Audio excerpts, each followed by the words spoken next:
If you think about him, he's a clown. Like, I love the hip-hop culture. I'm in love with the hip-hop culture. Blood, sweat, and tears went in my movement for the hip-hop culture. He popped off at me first saying my podcasting and business was 6ix9ine. Yeah. I told him I'm gonna do what I want to do. I don't give a who he ratted on. Right. That ain't my business. The people he ratted on, handle your business. My homies ain't with him. I'm not telling him what y'all can and can't do, right? He's under my protection. Now, if you pull up on him and I'm there, I'm gonna do what I gotta do to make sure I get home safe. I think dude respectfully is taken away from his aura of who he is, who people respect him to be. J Prince just dropped a bomb, and it's shaking the whole game. He said Wack 100 ain't just out here talking reckless. He's deep in it. According to Jay, Wack might be the reason some rappers walk free while others get handed fed time. That ain't snitching. That's control. So now people are wondering, is Wack really protecting rappers? Or is he hiding something way bigger? The original filing was for $1 million, $2 million. Yeah. Right?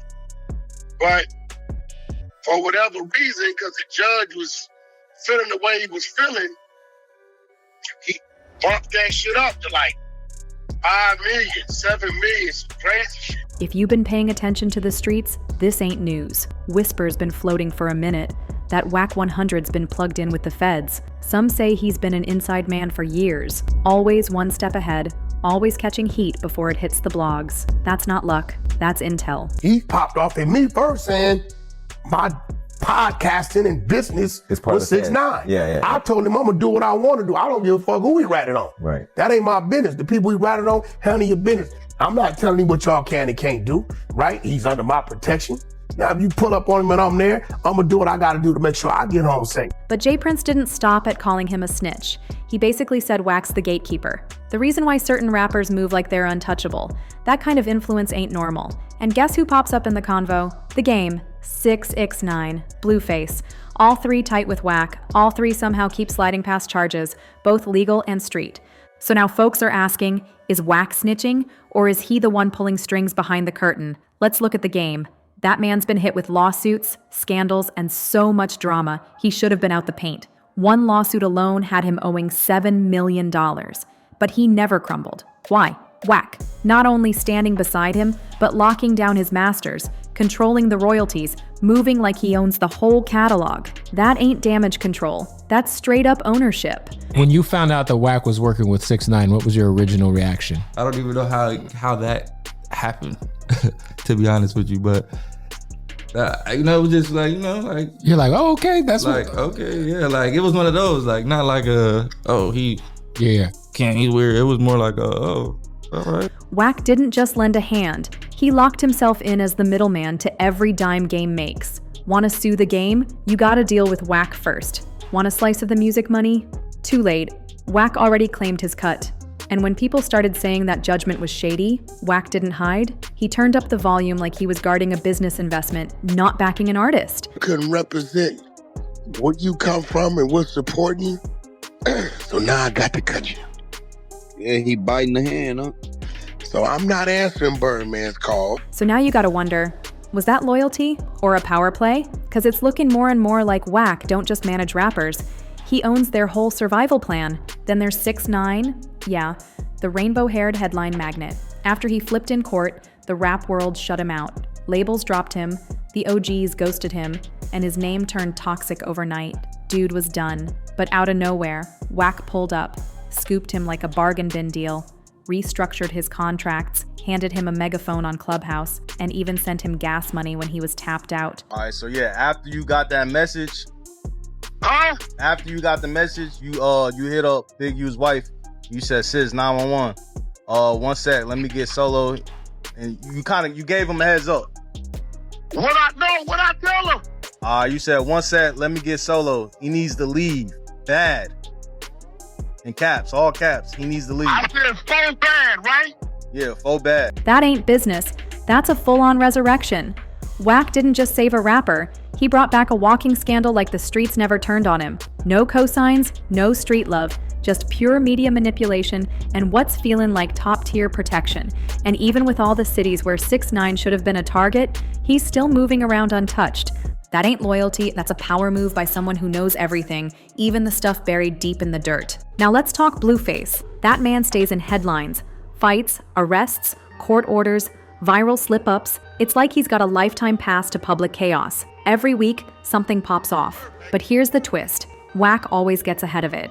Before footage even drops, before a charge sticks, Wack's already on Clubhouse downplaying it like he knew it was coming. He's not reacting, he's prepping.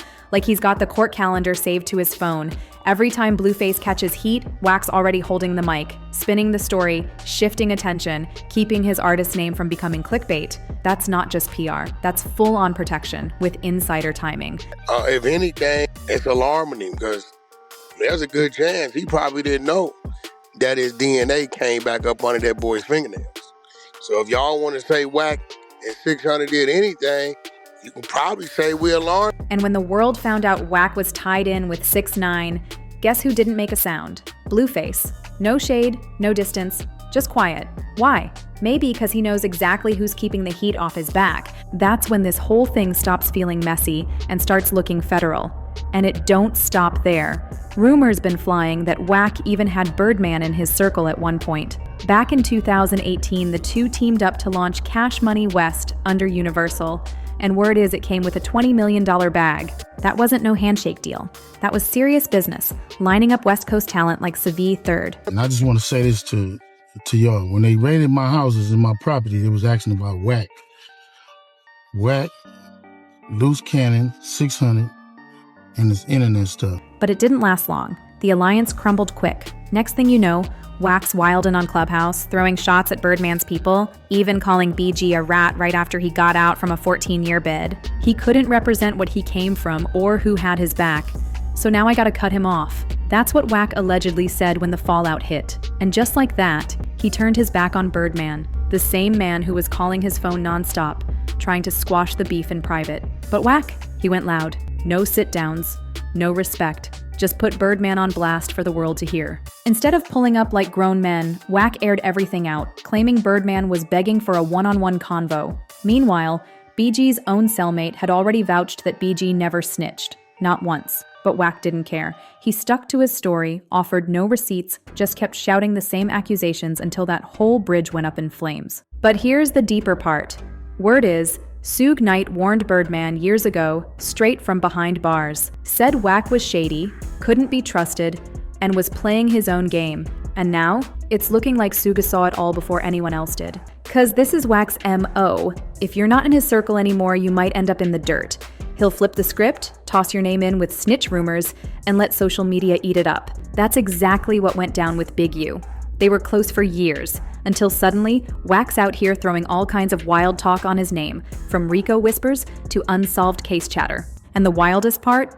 Wack allegedly texted Big U's wife before his arrest, telling her straight up, he needs to leave. That whole message sounded like a straight-up Fed warning. And not long after, boom, Big U got hit with a federal case. So now folks are seriously asking, how does Wack always know what's coming? How's he always a step ahead, like he's got tomorrow's headlines in his back pocket? People ain't just guessing anymore. They're wondering if he's plugged in for real. I'm gonna give you some time. I don't know, 24 hours, 12 hours, 5 hours, 6 hours, 1 hour. I don't know. I'm gonna give you some time though, Gunner, for you to go ahead on and confess. Then came the Rayshawn Williams situation, a high school football player who died under suspicious circumstances.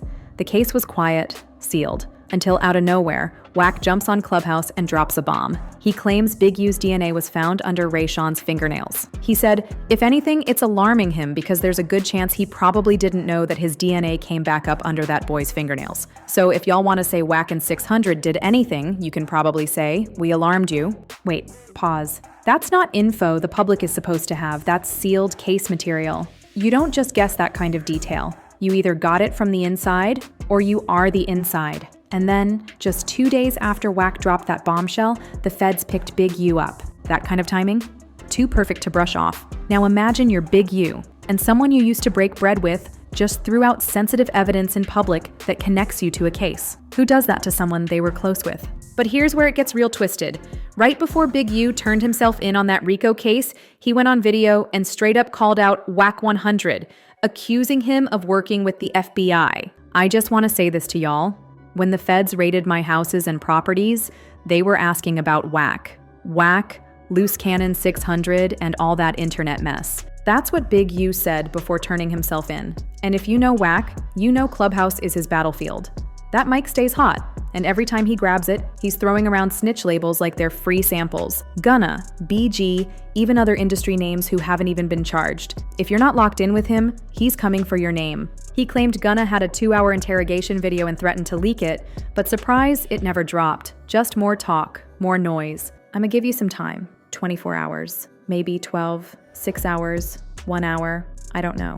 But I'ma give you time, Gunna. Time to confess. That's what he said. But like most of his claims, there were no receipts. Same story with BG, same story with half the people he's called rats. It's all bark, no paperwork, and that's the move, right? Wack gets loud and everybody starts watching his target. Not him. It's classic misdirection. Smoke and mirrors. He yells, "Rat," while moving like one himself. Now here's where it gets serious. Real federal court documents from 2022 allegedly name Wack in wiretap conversations. Members of the Rollin 60s were caught discussing how they wanted to get at him. They said Wack was a problem. Too many people want to get at him, yet nobody ever does. Not on the street, not in court, not even a legal scratch. And that's got folks looking sideways. How can someone be this deep in drama, but his name never shows up in official paperwork? So people started digging. And what they found goes back to 2005. Wack and his brother got busted in Texas, caught with illegal firearms while both were already convicted felons. That should have been serious time. But the case quietly vanished. Wack was shuffled from jail to jail, federal spots too, then suddenly released. No trial, no charges, no real explanation. That's when whispers started. Did he flip way back then? Was that the moment he got tied in with the feds? 'Cause from that point on, Wack moved different. He popped back up in LA, brushing shoulders with Death Row, linking up with Suge Knight, and rising fast. Too fast. No setbacks, no heat, just smooth moves through chaos. Start connecting the dots and the picture gets clearer. Wack ain't just a manager, he's a fixer, a cleanup man, the bridge between the streets and the system. And look who stays protected under his watch. The Game, 6ix9ine, Blueface. He doesn't just manage them, he steps in when legal trouble hits, controls the narrative, and somehow keeps them clean. Now, Jay Prince is out here claiming that Wack's been offering certain artists federal-level protection. At this point, that don't even sound like a conspiracy anymore. At this point, it don't just look like coincidence, it looks like a full-blown strategy. Look at who's around Wack. The Game?